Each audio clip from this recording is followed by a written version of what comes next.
Hari ini saya dalam roh mengandung sebuah janji untuk Anda, untuk keluarga Saat Teduh tercinta. Karena itu saya kasih judulnya, sebab besok Tuhan akan. Memang kedengarannya janggal, tidak diteruskan. Nah, nanti itu isi sendiri, sebab besok Tuhan akan apa dalam hidup Anda. Anda kalau belum subscribe ke channel ini, segera lakukan. Saya ingin sekali Anda betul-betul bersama dengan kami bertumbuh dalam rema-rema, tidak pernah ketinggalan. Notifikasi ditekan tombolnya, supaya Anda tidak kelewatan. Yosua pasal 3 ayat 1-5, kita hari ini diingatkan, jangan pernah kita tinggal di masa lalu ya. Rugi betul. Hidup itu harus selalu demi masa depan. Hidupi sekarang, jangan melongo melulu ke depan, tapi miliki visi untuk hari esok. Bahwa sesuatu akan terjadi. Sesuatu yang dari Kristus, karena hidup kita dibungkus. Dunia boleh gonjang-ganjing, tapi anak-anak Tuhan berjalan dalam rencana Bapaknya.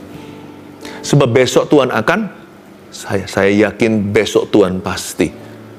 Saya selalu tiap hari, tiap pagi bangun tidur di sisi ranjang pengharapan. Bukan bicara tentang sisi kiri atau kanan, sisi iman. Pokoknya kalau saya bangun tidur itu, menginjakkan kaki itu, iman saya sudah penuh di tabungnya. Ya, saya punya kebiasaan bahasa roh atau bahasa lidah 40 menit waktu bangun tidur, belum bangkit. Iman saya dulu yang mengalami kebangkitan. Waktu kaki saya menempel ke lantai, ya sebelum berdiri, imanku sudah penuh di dalam tabungnya. Saya ingin sekali untuk kita hidup dengan attitude, sikap hati seperti itu.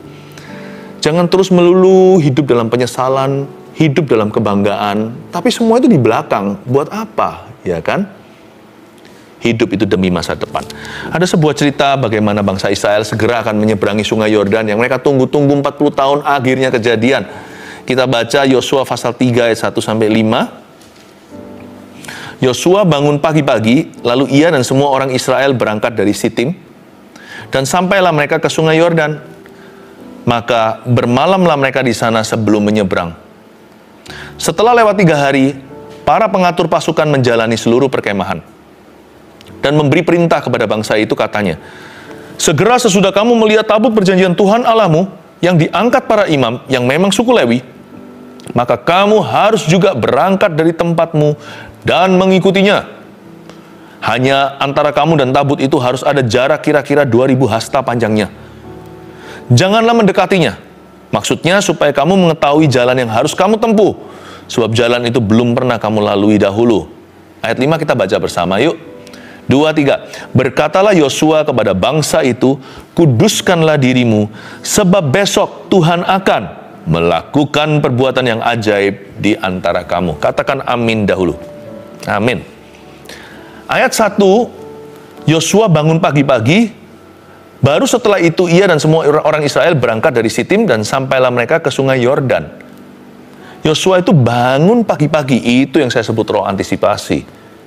Ini bukan bicara tentang bangun jam berapa. Kalau Anda sekolah ya jangan telat kalau kerja. Tapi kalau Anda di rumah ya juga jangan kesiangan. Ya, tidur juga usahakan tidak terlalu malam, karena lebih sehat kalau kita tidak begadang. Tapi Yosua bangun pagi-pagi karena bagi dia, setiap pagi itu mengandung harapan baru. Misalnya kalau Anda lagi stres, kalau kita lagi nggak looking forward to anything, kita tidak memandang ke depan, rasanya itu, kalau bisa lari, aku lari ke tempat yang jauh, ke ujung bumi.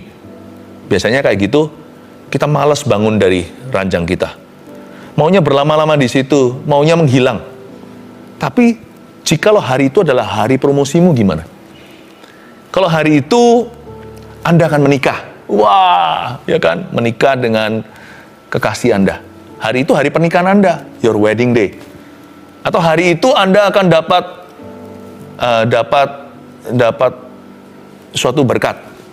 Jikalau hari itu ada barang yang Anda nanti-nantikan itu kirimannya akan tiba. Nanti Anda setiap pagi bangun tidur langsung lihat di depan pintu, sudah datang nggak paketnya? Wah, begitu. Itu yang disebut antisipasi. Yosua bangun pagi-pagi. Kalau orang menunggu sesuatu, susah tidur rasanya malamnya.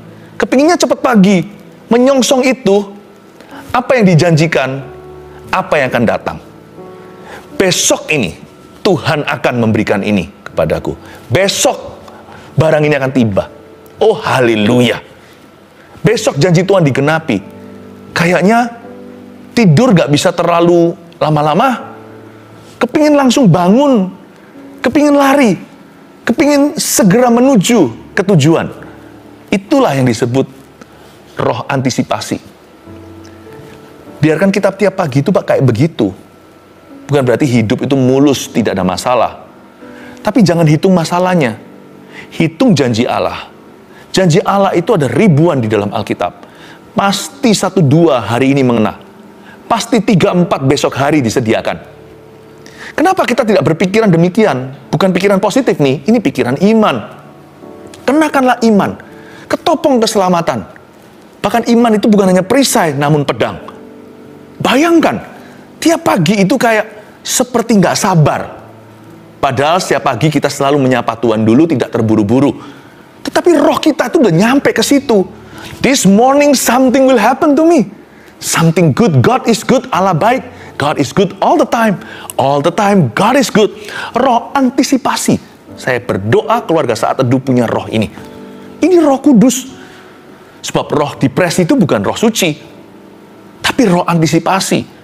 Yosua bangun pagi-pagi, lalu ia segera bawa semua orang Israel berangkat dari Sitim sampai mereka ke sungai Yordan. Karena hari itu mereka hendak menyeberang. Ini udah ditunggu-tunggu 40 tahun loh. Ya, pendahulunya yaitu Musa nggak bisa masuk. Disayangkan. Tapi Yosua kan ikut dari zaman di Mesir waktu Musa memimpin bangsa Israel membelah Laut Merah. Kan sudah ada Yosua ya kan? Yosua ini bukan generasi baru. Yosua ini generasi lama. Dia udah tunggu 40 tahun. Akhirnya hari ini adalah harinya Tuhan. Mari kita bersuka cita di dalamnya. This is the day that the Lord has made. Inilah hari yang Tuhan janjikan. The day has come. Bayangkan. Perasaannya Yosua itu loh. 40 hari menanti. 40 tahun menanti. Dan hari inilah penggenapan janji. Wow! Itulah roh iman yang harus kita miliki. Maka bermalamlah mereka di sana sebelum menyeberang. Namun demikian, mereka bermalam dulu 1 malam. Tidak semuanya itu serba instan. Setelah lewat 3 hari, para pengatur pasukan menjalani seluruh perkemahan. Ternyata di ayat 2 masih ada jeda. Masih ada yang namanya waktu transisi. Masih ada 1 lokasi lagi. Mereka waktu itu bermalam 3 hari di sana, menjalani seluruh perkemahan. Mereka dari Sitim sudah sampai ke ujung sungai Yordan sebelum menyeberang. Jadi mereka ada lagi ekstra 3 hari di situ. Kalaupun kita harus menunggu, apa yang kita nantikan belum tiba, today, hari ini, waktu pagi hari kita bangun tadi. Lalu kita tunggu-tunggu sampai siang, kok belum sembuh, kok belum terjadi terobosan. Gak usah keberatan kalau tunggu 3 hari lagi. Sebab orang yang menanti di dalam hadirat Allah tidak akan merasa kelamaan. Karena waktu kita menunggu dan menanti-nantikan Tuhan, Tuhan kasih kita iman untuk sampai ke tujuan. Gak ada orang yang duduk di bawah kaki Kristus itu rasa kelamaan, itu gak ada. Apa susahnya tunggu 3 hari lagi, toh sudah menanti 40 tahun. Ekstra 3 hari, it's okay lah ya. Sebab hari ini, Tuhan berjanji, besok Tuhan akan melakukan perbuatan ajaib. Aku tangkap itu dengan iman. Aku klaim dengan segenap imanku. Pertanyaan saya sekarang, janji apa dari Tuhan yang Anda nantikan? Anda masih antisipasi nggak tiap hari? Seolah-olah hari ini akan kejadian. Hari ini akan keluaran. Kayak kitab-kitab di Alkitab saja. Apakah Anda masih menunggu janji itu? Pastor Philip, percumalah, saya udah tunggu sekian lama. Toh nggak pernah saya lihat wujudnya. Doa saya tidak kunjung dijawab. Jangan menyerah. Terlalu dini untuk melemparkan handuk putih. Bendera putih jangan dipasang. Jangan menyerah. Justru ketika Anda menyerah itu, siapa tahu Anda sudah sedekat itu pada penggenapan. Misalkan jikalau bangsa Israel dengan Yosua itu di 3 hari itu mereka lelah. Lalu mereka kecewa dan berkata, mana, katanya mau membelah sungai Yordan seperti Musa dulu membelah Laut Merah. Mana di sungai Yordan itu tetap airnya penuh, tetap airnya pasang. Mereka harus nunggu 3 hari. mengatur pasukan, menjalani seluruh perkemahan. Bosan. Coba bayangkan, jikalau di 3 hari itu Yosua kecewa, berbalik arah. Bangsa Israel putus asa, hilang pengharapan, kembali lagi. Balik kucing namanya. Gak jadi nyebrang. Malah kembali ke Mesir. Kembali ke kehidupan lama. Kembali ke dosa. Putar balik atau putar haluan. Betapa konyolnya. Semua kita yang tahu akhir cerita bagaimana bangsa Israel merebut tanah Kanaan di bawah kepemimpinan Yosua. Kalau di 3 hari ini mereka berhenti, nggak ada ayat selanjutnya. Yosua berhenti sampai pasal 3 ayat 2. Kita semua yang tahu isi ceritanya, kita akan berkata, aduh bodoh sekali. Ya, karena kita melihat dari luar, kita tahu hasil akhirnya. Sedangkan kita yang menjalani kehidupan kita tidak melihat hasil akhirnya, tapi Tuhan yang melihat dari luar. Lebih tepatnya, Tuhan di dalam kita, namun Tuhan melihat dari atas, itu tahu hasil akhirnya. Bukankah malaikat kan berkata yang sama? Wah, kamu menyerah hari ini. Padahal besok Tuhan akan loh. Betapa bodohnya. Kita bisa dibodoh-bodohin malaikat. Iya kan? Kalau 3 hari itu mereka akhirnya drop out. Mereka sudah cukup sampai di sini saja. Wah, gigi jari. Udah nunggu 40 tahun, kecewa hanya di dalam 3 hari. Apa susahnya menunggu sedikit lagi? Coba katakan pada dirimu sendiri, janji apa sih yang ada nanti? Apa susahnya nunggu 1-2 hari lagi? Apa susahnya tunggu 1-2 minggu, 1-2 bulan? Apa susahnya bahkan tunggu 1-2 tahun? Toh Anda sudah seumur hidup ikut Tuhan. Sekian lama, nantikanlah. Allah kita tidak pernah mengecewakan.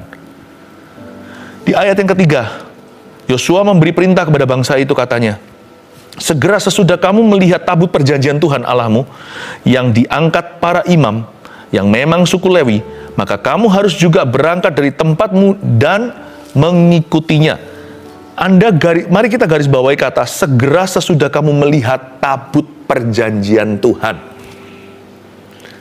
Berarti iman itu juga penglihatan dong. Iya juga sih somehow, sekalipun iman itu pendengaran utamanya.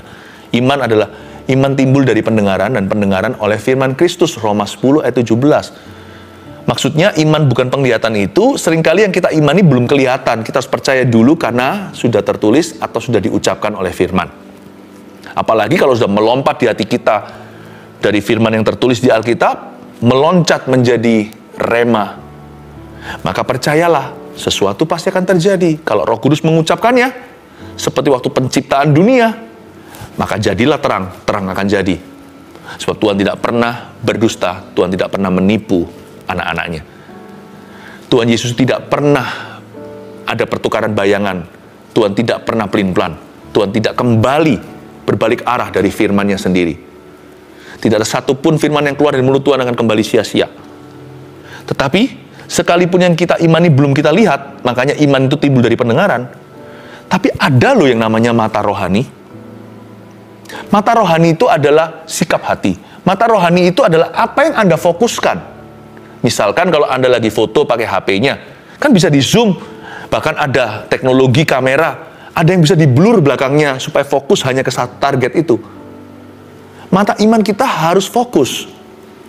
Nah, Anda dan saya melihat pada problema atau pada kesempatan yang Allah berikan. Kita menghitung kesusahan kita atau kita menghitung berkatnya setiap hari. Segera sesudah kamu melihat tabut perjanjian Tuhan Allahmu, berarti sebuah perintah Yosua berikan kepada bangsa Israel. Matamu janganlah ke kiri kanan. Jangan suka shopping sekeliling. Matanya itu harus fokus ke tabut perjanjian Tuhan. Matamu tertuju pada janji Tuhan. Itu maksudnya. Itu mata iman. Jikalau iman itu penglihatan, maka itu satu-satunya definisi. Bagaimana iman itu bisa melihat? Iman melihat janji. Kamu harus melihat tabut perjanjian Tuhan. Bahasa sederhananya, matamu harus melihat janji Kristus. Mataku tertuju padamu Tuhan. Tertuju pada janjimu, bukan pada keadaanku. Bukan pada apa yang kelihatan, tapi apa yang tidak kelihatan, di mana Allah bekerja, dan kutangkap dengan iman percaya. Tuhan bekerja di balik tabir dan layar. Sesuatu sedang terjadi sekalipun aku belum melihatnya. Sesuatu akan terjadi sebab besok Tuhan akan. Itu mata iman. Jadi iman bukan hanya di telinga, iman juga harus di mata. Segera sesudah kamu melihat tabut perjanjian Tuhan Allahmu, lihat janji yang diangkat para imam yang memang suku Lewi, maka kamu harus juga berangkat dari temanmu yang mengikutinya. Puji Tuhan, Tuhan masih menyediakan Lewi-Lewinya hari ini. Seperti kami hari ini, kami mengangkat tabut perjanjian Tuhan, mengangkat janji Tuhan di depanmu. Mengangkat janji Tuhan bersama denganmu, yaitu janji Tuhan untuk hidupmu dan hidupku. Lewi-Lewi ini yang menjadi pelayan-pelayan, jadi minister of Christ, yang berbicara firman ke dalam kehidupan. Fokus kepada apa yang saya beritakan dari Alkitab ini. Saya percaya bukan saya, tapi Roh Kudus yang akan mengenapinya. Oh haleluya. Hanya ayat 4, antara kamu dan tabut itu harus ada jarak kira-kira 2000 hasta panjangnya. Janganlah mendekatinya. Maksudnya supaya kamu mengetahui jalan yang harus kamu tempuh. Sebab jalan itu belum pernah kamu lalui dahulu. Jadi waktu mereka berjalan menyeberangi sungai Yordan, nanti dikasih instruksi, kamu harus lihat tabut perjanjian, lihat janji Tuhan, dan fokus ke imam yang mengangkat tabut perjanjian itu. Kamu akan dimentori, kamu akan diajari.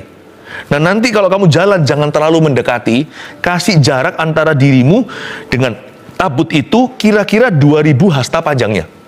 Inilah ruang untuk merenungkan firman-Nya. Seperti yang saya bagikan sekarang ini, Imam Lewi membagikan kepada jemaatnya tabut perjanjian Allah dan mencerna. Tapi tugas Anda adalah mencerna firman yang ditaburkan dan janji yang diutarakan. Dan Anda mesti mencerna. Memamah biak ceritanya. Ada kira-kira 2000 hasta. Anda lihat janji itu kadang-kadang ada orang mengerti, ada yang kurang mengerti. Ada orang mendengarkan firman, perlu diulang lagi, rerun, untuk kita bisa mencerna lebih baik. Makanya itu lebih baik dicatat. Direferensi lagi dan lagi. Kadang-kadang kalau saya baca Alkitab, saya juga sama. Saya nggak langsung ngerti semua yang Tuhan hendak katakan, meskipun saya paham konteksnya. Saya sudah tahu kebenarannya. Tapi aplikasinya itu loh, bisa jadi saya baca pagi hari, nanti siang, baru Tuhan berbicara dari ayat yang saya renungkan. 2000 hasta itu bicara beri dirimu ruang secara pribadi untuk ngalami Tuhan. Beri ruang untuk merenungkan.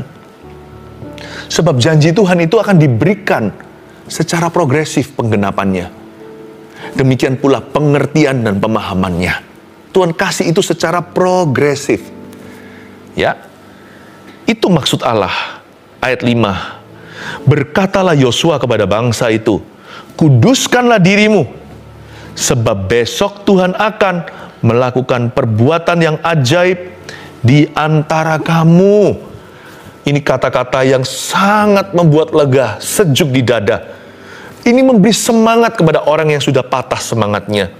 Berkatalah Yosua kepada bangsa ini.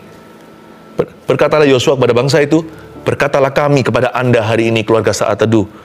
Kuduskan dirimu. Sebab ada alasannya menguduskan diri, sebab besok Tuhan akan melakukan perbuatan yang ajaib di antara kamu untuk kamu. Betapa indahnya. Perbuatan ajaib yang kita butuhkan beda-beda. Is it okay to expect for a miracle? Boleh nggak kita itu ekspektasi, mengharapkan sebuah mujizat terjadi? Boleh. Karena Tuhan lebih senang kita berharap sama Dia daripada sama tetangga. Bapa kami di dalam sorga, dikuduskanlah namamu. Kuduskan dirimu sebab besok Tuhan akan. Datanglah kerajaanmu, jadilah kehendakmu. Nurutlah sama Yesus. Ya kan? Termasuk di dalamnya, beri kami rezeki kami hari ini. Ampuni kesalahan kami. Jangan tuntun dalam pencobaan, bebaskan dari yang jahat. Engkau yang empunya segalanya. See? Look at that. Tuhan suruh kita doa pada Tuhan, pada Bapa, bukan pada tetangga. Malahan kalau kita tidak punya ekspektasi, kita nggak masuk hadirat Allah dengan iman. Buktinya di kitab Injil, semua orang yang ekspektasi sama Tuhan, kalau yang salah, akan dibenarkan Tuhan langsung on the spot di tempat. Tapi Tuhan nggak pernah tolak mereka loh. Bahkan orang yang datang dengan ekspektasi tertentu, Tuhan, Tuhan, Bartolomeus teriak-teriak, si buta itu, si pengemis di jalan. Tuhan berkata, kamu mau apa? Kamu mau aku lakukan apa? So I can see, supaya saya bisa melihat. Pergilah, kau sudah melihat. Luar biasa. Wanita pendarahan 12 tahun yang pegang puncak jubah. Meskipun dia masih pikirannya semi-semi keramat, itu jubahnya ada saktinya atau apa. Yesus koreksi dia, ajari dia, keluarkan dia dari kerumunan orang supaya dia ngaku apa yang dia lakukan. Lalu Tuhan beritahu sama dia, imanmu, bukan jubahku ini, imanmu pada janji Bapa, imanmu pada siapa aku, kata Kristus. Akulah Yehovah Rafa, akulah Mesias. Lihat ya, tapi orang nggak ekspektasi, ya nggak ngalami apa-apa. Petrus punya ekspektasi ketika ada di perahu itu. Ketakutan semua bilang hantu. Tapi hanya satu yang berani untuk spekulasi. Mungkin ini bukan hantu, tapi Tuhan. Dia berkata, kalau itu memang engkau Tuhan suruh aku jalan. Coba ada 12 rasul. Waktu itu Yudas masih waras. Kenapa kok hanya Petrus yang jalan di atas air? Sebab yang lainnya 11 tidak punya ekspektasi apa-apa. Nggak salah kok. Belajar dari bayi. Bayi minta susu langsung buka mulutnya. Kita orang Kristen sekarang, anak Tuhan maksudnya. Kalau ada minta apa, kita tertuduh dulu, guilty. Apalagi orang kata apa, selalu orang itu akan punya opini, percayalah. Kita diem aja, bisa dikatai. Bicara, dikatai. Berbuat sesuatu, dikata-katain. Ya, nggak berbuat apa-apa, merem pun orang masih bisa komentar. Mati pun manusia masih punya opini. Udah, jangan dengarkan. Kita sekarang loh, mau ekspektasi sama Tuhan aja berteologiaria dulu. Padahal kalau hati kita tulus seperti anak kecil, kita nggak manipulasi kok. Saya nggak kejar berkat kok. Saya tahu, saya cinta Tuhan kok. Sudah jangan coba kita menguliahi atau kita menghakimi orang lain, ya kan? Cinta Tuhan. Cuma ada apa-apa saya berharap sama Tuhan, tidak berharap sama siapa. Lebih baik berharap sama Tuhan daripada berharap sama manusia, bukan? Sebab besok Tuhan akan, haleluya, so happy dengan kata-kata ini. Tomorrow God will, 明天会更好, seperti lagu Chinese itu, tomorrow will be better, sebab Tuhanku akan ditambahkan melakukan perbuatan yang ajaib di antara kamu. Isn't He wonderful? Isn't God wonderful? Kuduskan dirimu. Arti kudus itu berarti set apart, maksudnya dipisahkan. Ya, dikhususkan. Misalnya kalau mobil ini mau dipakai sama papa, udah jangan dipakai mobil itu sama siapa, sama mama, sama anak-anak. Jangan, udah mobil itu hari ini papa ada tamu, ya pakai. Berarti mobil itu dipisahkan, dikhususkan hari ini untuk dipakai oleh papa. Besok hidup kita mau dipakai Tuhan. Malam tidur kita harus tersenyum. Kuduskan dirimu, jangan ada kotor di sini, pikiran najis. Sekalipun itu datang menerpa, Anda bisa tengking dalam nama Yesus untuk pergi. Dan kalau nggak bisa, minta orang lain doakan bersama dengan Anda. Ngaku dikit nggak apa-apa. Asal pada orang yang tepat, malah bisa saling menjaga. Jaga kemurnian, karena besok Tuhan akan memakai kita. Haleluya. Kenapa besok mobil ini dikhususkan untuk papa? Ini akan jadi kendaraan Roh Kudus bagi jiwa-jiwa, bahkan bagi bangsa-bangsa. Anda harus bisa bercermin dan berkata, ini bukan sok-sokan ya, tapi harus punya iman seperti Yusuf. Iman itu disimpan aja, nggak usah dicerita-ceritakan, nanti Tuhan yang buktikan. Jangan ceritalah nantilah gandum itu akan tunduklah, bintang-bintang bulan dan bintang matahari semua akan tunduklah, tambah nanti dijual sama saudaranya kepada saudagar, dilempar ke sumur. Tapi nggak apa-apa untuk kita beriman. Yusuf itu nggak salah. Dia percaya suatu hari hidupnya akan dipakai Tuhan dengan cara yang hebat, dengan cara yang heran. Tuhan akan angkat dia tinggi-tinggi. Sehingga ketika Anda bercermin hari ini, it's okay untuk Anda berkata, God will use me mightily tomorrow. Allah akan memakai saya secara luar biasa. Tuhan akan memakai keturunanku secara luar biasa. Tuhan akan memakai bisnisku secara luar biasa. Tuhan akan memakai pelayanan saya secara luar biasa. Karir saya, pernikahan saya, Tuhan akan memakai keluarga saya. Kuduskan dirimu, kendaraan ini mau dipakai papa. Besok mobil ini papa punya tamu. Tamu itu namanya Yesus Kristus. Bapak di sorga mau kendaraan itu, mobil itu dikhususkan untuk Yesus Kristus. Putranya. Dimuliakanlah Tuhan. Diberkatilah yang datang di dalam nama Tuhan. Sebab besok Tuhan akan. Saya kasih 3 poin untuk bisa merangkumkan. Dengan ini Anda bisa punya catatan dan 2000 hastamu bisa kau jalankan. Ya. Anda bisa renungkan. Saya bersyukur ini ada ratusan catatan poin-poin dari saat teduh bersama selama 2,5 tahun hari ini live-nya. Nomor 1, sebab besok Tuhan akan lupakan semua yang negatif di belakang kita. Ayo, roh antisipasi itu berarti juga move on. Jangan ada yang namanya kekecewaan, kepahitan, ketakutan, itu buang semua. Karena itu bukan hanya menghalangimu, itu membunuh potensi ilahi di dalammu. Satu lagi, jangan hidup dalam penyesalan ya. Sudahlah, yang dulu ya sudah. Nasi udah jadi bubur, udah bersyukur. Kalau sekarang di depan saya nasi udah jadi bubur, saya salah masak nasi. Terlalu lembut, terlalu banyak airnya, ya sudah. Kalau memang di dunia sudah nggak ada makanan, itu satu-satunya makanan, saya pasti akan menundukkan kepala, say grace, dan mengucapkan terima kasih berkat Tuhan untuk makanan. Tak makan sama saya. Daripada kelaparan. Udah, jangan tinggi hidup dalam penyesalan. Juga jangan hidup dalam kemuliaan. Kalau kita hidup dalam kemuliaan masa lalu, wah aku dulu gini, aku dulu gitu. Mujizat sebagus apa kalau sudah di belakang kita, itu pernah terjadi, jadi kesaksian. Udah jangan dipegangi, itu kemuliaan itu Tuhan. Positif sih, berkat yang ada di belakang kita itu, semua mujizat, semua jawaban doa, itu positif. Tapi kalau itu menjadi berhala kita, itu jadi negatif. Sehingga orang tidak bisa lagi ekspektasi untuk sesuatu yang baru. Semua harus sesuai dengan patron dulu. Disinilah yang namanya terang dan garam berubah menjadi tiang garam. Istri Lot, ingat, tiang garam itu nggak bisa mengasinkan makanan, dia jadi percuma atau sia-sia. Janganlah mujizat berkat itu yang begitu bagus Tuhan berikan dalam hidupmu, malah membuatmu jadi kaku. Pokoknya harus begitu, sebab Tuhan tidak pernah bekerja 2 kali dengan cara yang sama. Ya, pemahaman Anda juga harus maju. Lupakan semua yang negatif di belakang kita, itu termasuk semua glory. Wah, nggak bisa, pokoknya begini, pokoknya begitu. Wah, orang seperti itu sudah nggak bisa dengar lagi suara Tuhan. Pernah dia dengar suara Tuhan ngalami terobosan. Tapi setelah itu, dia tentukan bahwa Tuhan hanya bisa bersuara demikian. Memang harus selalu lewat firman ya, jangan salah. Alkitab ini adalah otoritas orang percaya. Tetapi pengalaman kita itu nggak usah harus begitu sesuai dengan harapan manusia. Pokoknya dulu begitu, tetap begitu. Tuhan bisa dengan cara baru mengizinkan Anda mengalami dia. Ya, asal itu semua baik dan benar di dalam koridor firman Tuhan. Oh, Allah kita itu hidup dan nyata. Lupakan semua yang negatif di belakang kita, apalagi yang negatif beneran. Udah nggak usah lagi di lab test itu negatif sungguhan. Kekecewaan lah, ketakutan, kepahitan, trauma. Ada orang yang trauma melulu. Satu orang lukai dia trauma sama seluruh umat manusia, kan sayang. Tapi anehnya kalau orang begitu dapat perbuatan baik dari sesamanya, dia nggak trauma itu, dia nggak merasa seluruh dunia jadi baik. Tapi kalau yang jahat, langsung semua dunia di sekelilingnya itu adalah jahat. Jangan-jangan mungkin di dalam diri kita ada kejahatan itu, makanya kita mempan. Sedikit jahat kita jadikan seluruh dunia ini jahat di mata kita. Jangan jadi orang gitu. Please jangan lihat lubang donat.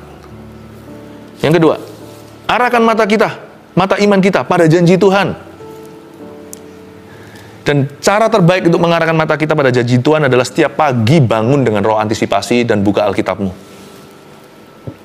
Karena janji Tuhan itu progresif seperti yang saya katakan tadi, harus ada ruang untuk merenungkan. Anda harus luangkan waktu, beri waktu. Kalau bisa beri waktu yang terbaik untuk Tuhan. Karena itu the beef of heaven, itu adalah steaknya sorga. Makan. Saat teduh juga seperti ini, janganlah konsentrasinya ini itu. Taruh dulu, mendingan kalau menurut saya, kalau Anda nggak bisa fokus atau konsen, mendingan rerun. Karena bukan live-nya. Tapi lebih kepada bagaimana kita itu bisa konsentrasi penuh. Bagaimana kita memperlakukan Him who is alive. Dia yang maha hidup itu. Mendingan tahan sebentar, nanti nonton. Nanti nonton malaman. Daripada kalau kita sekarang masih ini itu. Tapi kalau enggak, bayar harganya. Tolong ya, jangan diganggu saya. Fokus Rabu Sabtu. Supaya Anda belajar. Ini pun adalah steaknya Tuhan. 3, jaga kekudusan. Sebab Tuhan akan memakai kita. Ini buat orang muda maupun orang sudah menikah, bujangan, semua sama. Yang membuat kita selalu punya kuasa berkata no kepada dosa adalah karena kita punya angan-angan dan itu iman. Dan ini dari Tuhan. Bahwa besok Tuhan akan memakai aku. Coba ya, Kalau kita nanti mau pimpin pujian, mau berkhotbah bagi seorang pendeta, atau bagi orang tertentu pelayanan, wah, kalau kita tahu bahwa hidup kita segera akan berguna dan berdampak, biasanya kita jaga. Makanya banyak orang kalau berdoa begini sebelum pelayanan, oh kami urapi Tuhan double porsi.